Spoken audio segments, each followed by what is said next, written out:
Hello students, मेरा नाम है गिरीश नायक और आप सभी का स्वागत है तेजस करियर एकेडमी में। आज का हम लोग लेक्चर स्टार्ट करते हैं, लेकिन इससे पहले कि हम लोग लेक्चर स्टार्ट करें, अगर आप लोग अभी तक चैनल को सब्सक्राइब नहीं किया तो जल्दी से सब्सक्राइब कर लो।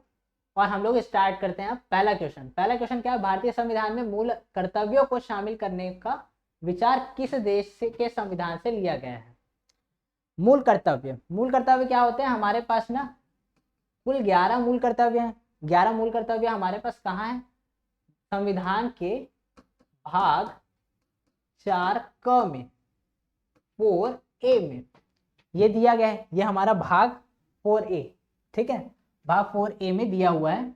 और कौन से आर्टिकल में दिया है? तो 51 क या 51A में, ठीक है।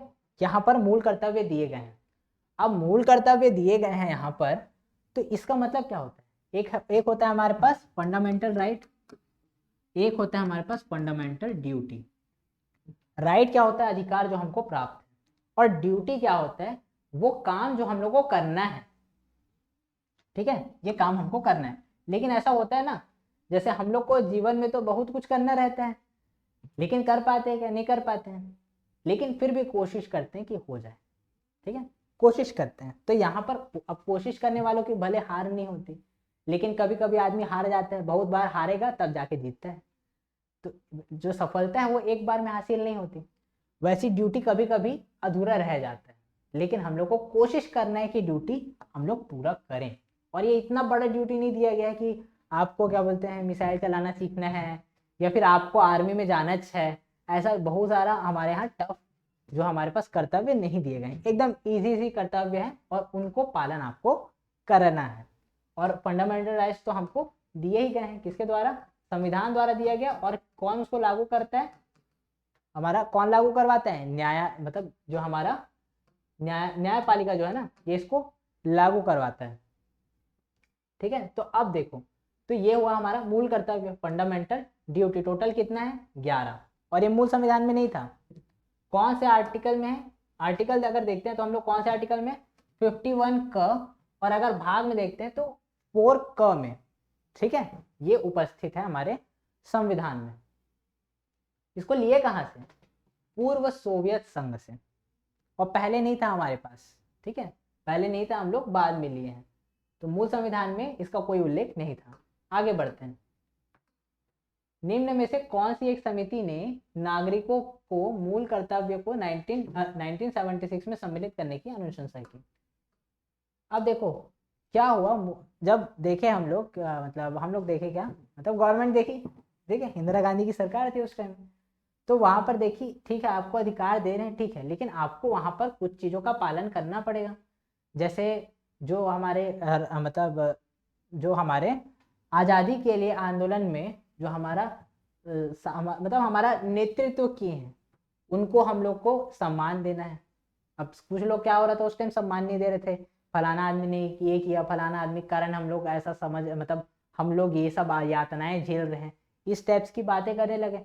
तो वहां पर बहुत सारे हम लोग के पास कर्तव्य लेके आ गई इंदिरा गांधी जी, ठीक है, उस समय की प्रधानमंत्री थी। अब वहां पर एक चीज और भी है, एक और एग्जाम्पल से समझते हैं ना। वैज्ञानिकता का विकास करना है, ये भी हमारे मतलब उसमें दिया गया है। और जो हेरिटेज है हमारे भारत की, जो विरासत है उनका संरक्षण करना है। विरासत वाले जो स्थल हैं उनका संरक्षण करना है। तो बहुत ज्यादा ना उस समय क्या हो रहा था, आंदोलन हो रहा था, इमरजेंसी लगा हुआ था ना, तो बहुत आंदोलन वगैरह बहुत ज्यादा हो रहा था, तोड़ फोड़ बहुत हो रहा था। तो ये सबको रोकने के लिए कर्तव्य का एक लिस्ट लेके आई गवर्नमेंट, और आपको ये सब मानना रहेगा, ये सब कर्तव्यों को आपको फॉलो करना रहेगा, ऐसे करके बताई। तो कब बताई? 1976 में। तो एक यहाँ पर हुआ था क्या? 42वां संविधान संशोधन हुआ, ठीक है। कब हुआ? 1976 में। इसी में लाया, मतलब इसी में हमारा जो फंडामेंटल ड्यूटी है उसको इंट्रोड्यूस किया गया।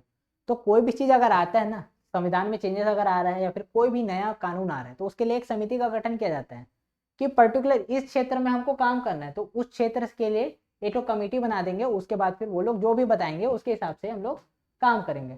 तो इसके लिए हम लोग मतलब एक कमेटी का गठन किया गया, उसका नाम क्या है? स्वर्ण सिंह समिति। ध्यान रखेंगे इसमें क्या क्या ध्यान रखने की बात है। कौन से संविधान संशोधन द्वारा आया? 42वें संविधान संशोधन द्वारा 1976 में आया। कमेटी कौन सी थी? स्वर्ण सिंह समिति। बलवंत राय मेहता और अशोक मेहता, ये कहाँ की है? पंचायती राज से रिलेटेड है, ध्यान रखेंगे, ये भी इंपॉर्टेंट है। ठीक है, तो ये हुआ हमारा क्वेश्चन। अगले क्वेश्चन में चलते हैं। भारत के संविधान के अनुसार भारतीय नागरिकों के मूल कर्तव्य निम्नलिखित में से क्या है?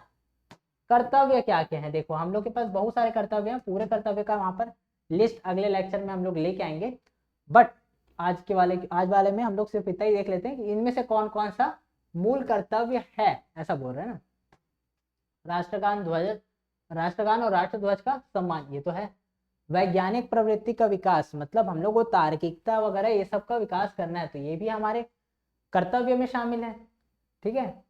राष्ट्रीय और सांस्कृतिक विरासत का संरक्षण और परिरक्षण, मतलब जो हमारे विरासत के जो विरासत स्थल है ना, उन सब का संरक्षण भी करना है और उनका परिरक्षण भी करना है। Protection and preservation of natural and cultural heritage. और अगला क्या देता है? उपयुक्त सभी, ऑल ऑफ द अबव। तो ये तीनों ही है, मतलब हमारा आंसर क्या हो जाएगा? ऑप्शन नंबर डी, उपयुक्त सभी। अगले क्वेश्चन में चलते हैं। 86वां संविधान संशोधन अधिनियम 2002 के माध्यम से निम्नलिखित में से किस एक मूल कर्तव्य को शामिल किया गया? देखो जब हम लोग, मैं अभी बताया, हम लोग इसको पहले तो नहीं था, मूल संविधान में तो नहीं था, हम लोग बाद में जोड़े। ठीक है, तो कब जोड़े? 42वें संविधान संशोधन अधिनियम द्वारा। कब? 1976 में। तो यहाँ पर कितना जोड़े? टोटल 10 जोड़े हम। ठीक है, विच हमारे पास क्वेश्चन क्या दिया है? Which of the above following was included as a fundamental duty through the 86th constitutional amendment act 2002। तो हुआ क्या, यहाँ पर जोड़ दिए थे ना, उसके बाद में अचानक से ध्यान आता है, बाद में ये मांग उठता है कि यहाँ पर एक तो कमी रह गया कि यहाँ जो बच्चों के, महिलाओं और बच्चों के लिए विकास करने से रिलेटेड पीछे छूट गए हम लोग। तो क्या रखे हम लोग? 6 से 14 वर्ष तक के बच्चे जो है ना, वो अपने शिक्षा के अवसर प्राप्त कर सके। ये कर्तव्य किसका रहेगा? अभिभावकों का। जो अभिभावक हैं, जो बच्चे लोगों को पाल रहे हैं, जरूरी नहीं है माता पिता। जैसे अगर किसी बच्चे के माता पिता नहीं है, तो जो उनके प्रतिपाल्य हैं, जो उनके अभिभावक हैं, जो गार्जियन हैं, उनका ये ड्यूटी रहेगा कि वो अपने 6 से 14 साल तक के जो बच्चे हैं ना, जो उनके पास उपस्थित हैं, उसको वो शिक्षा प्रोवाइड करवाएं। ये उनका कर्तव्य है। किसका कर्तव्य है? गार्जियन का। ठीक है, गार्जियन का कर्तव्य है। तो अब ये चीज बाद में ऐड किया गया। तो कब ऐड किया गया? 86th कॉन्स्टिट्यूशनल अमेंडमेंट 2002 द्वारा। तो अब यहाँ पर एक और जोड़ दिए, तो पहले 10 था, अब कितना हो गया? टोटल अब 11 हो गया। ठीक है, ध्यान रखेंगे। अगले क्वेश्चन में आते हैं। भारत की संघीय व्यवस्थापिका को किस नाम से जाना जाता है? जो व्यवस्थापिका है ना, उसको किस नाम से जाना जाता है? तो आप लोग ध्यान रखिए, व्यवस्थापिका जो है,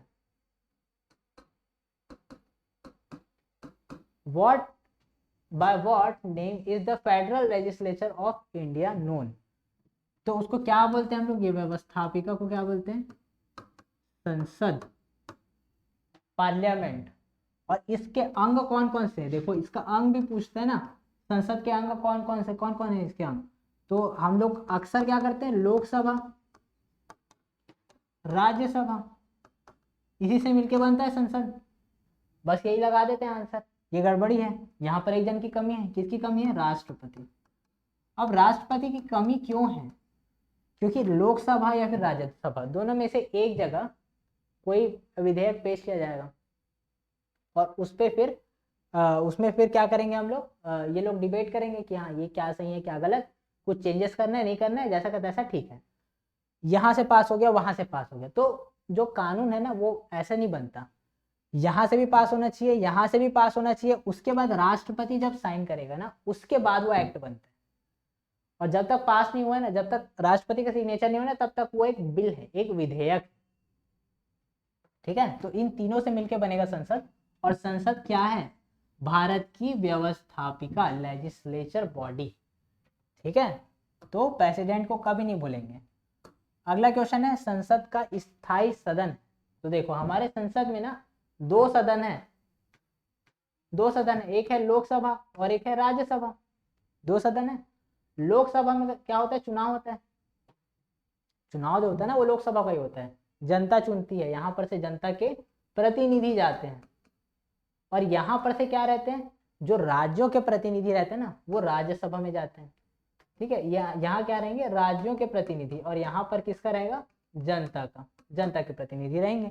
और लोकसभा का कार्यकाल कितना रहता है, 5 वर्ष का रहता है, 5 वर्ष का रहता है। 5 साल बाद अगर यहाँ पर या 5 साल हो गया, 5 साल बाद फिर से चुनाव होगा, मतलब 5 साल के पहले ही हो जाता है, कार्यकाल कंप्लीट होने के पहले ही चुनाव हो जाता है।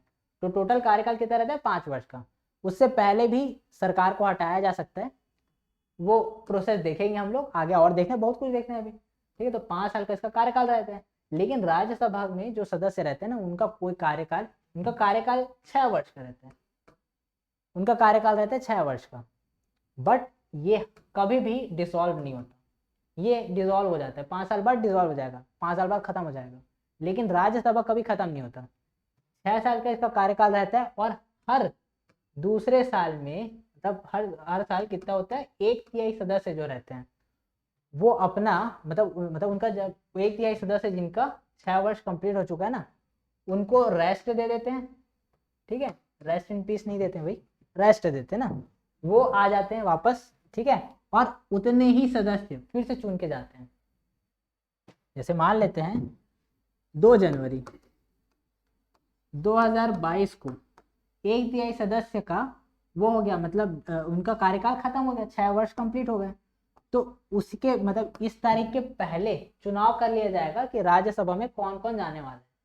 ठीक है, तो जो जो जाएंगे उनका लिस्ट रहता है, जाते हैं, उसके बाद फिर अपना कार्यकाल को कंप्लीट करते हैं। और जो नए सदस्य जाएंगे ना वो अपना 6 वर्ष करेंगे, अपना 6 वर्ष कंप्लीट करेंगे। जैसे मान लेते हैं अगर जो छत्तीसगढ़ है ना, छत्तीसगढ़ में राज्यसभा की कितनी सीटें हैं, टोटल 5 सीट है, 5 सीट है। मान लेते हैं किसी कारण से पूरा पांचों का पांचों किसी कार एक्सीडेंट, पांचों एक साथ आ रहे थे और कार एक्सीडेंट में उनकी मृत्यु हो गई, पांचों की मृत्यु हो गई।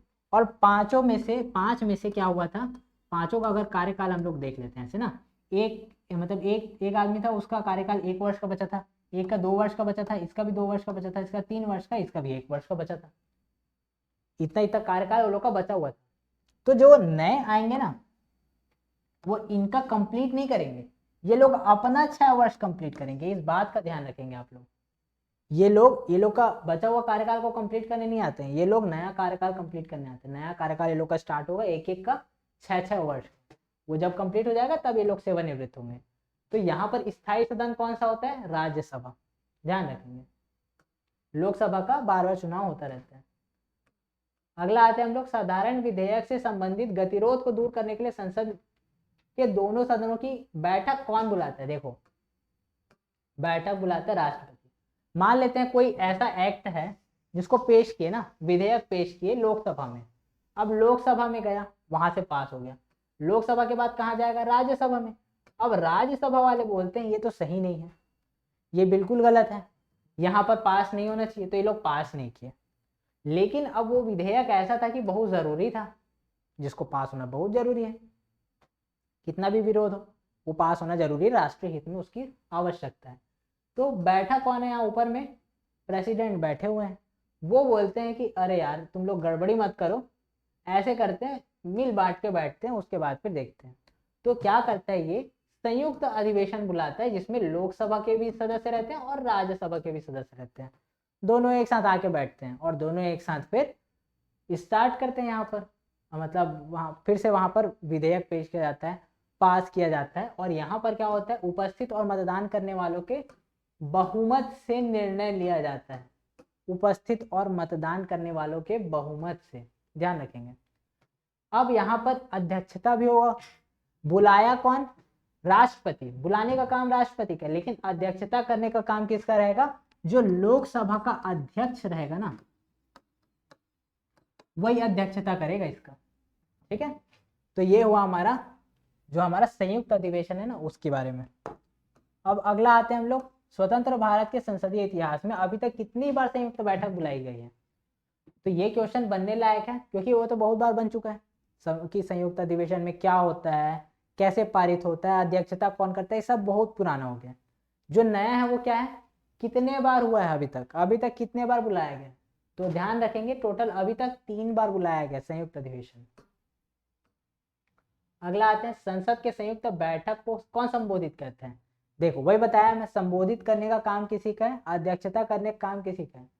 Who addresses the joint sitting of the parliament, ठीक है, पार्लियामेंट को कौन करता है, प्रेसिडेंट, राष्ट्रपति। राष्ट्रपति क्या करता है, संबोधित करता है संयुक्त अधिवेशन को, उसके बाद फिर अध्यक्षता लोकसभा का अध्यक्ष करता है। और आज का लास्ट क्वेश्चन, संविधान संशोधन प्रस्ताव के संबंध में दोनों सदनों के मतभेद की स्थिति में क्या होता है। इसका आंसर आप लोगों को पता है, ठीक है, जल्दी से बताइए कमेंट सेक्शन में। और अगर आप लोगों को ये सेशन पसंद आया हो तो लाइक और शेयर ज़रूर करें, और अगर चैनल को सब्सक्राइब नहीं किए तो चैनल को सब्सक्राइब भी कर लें। Thank you.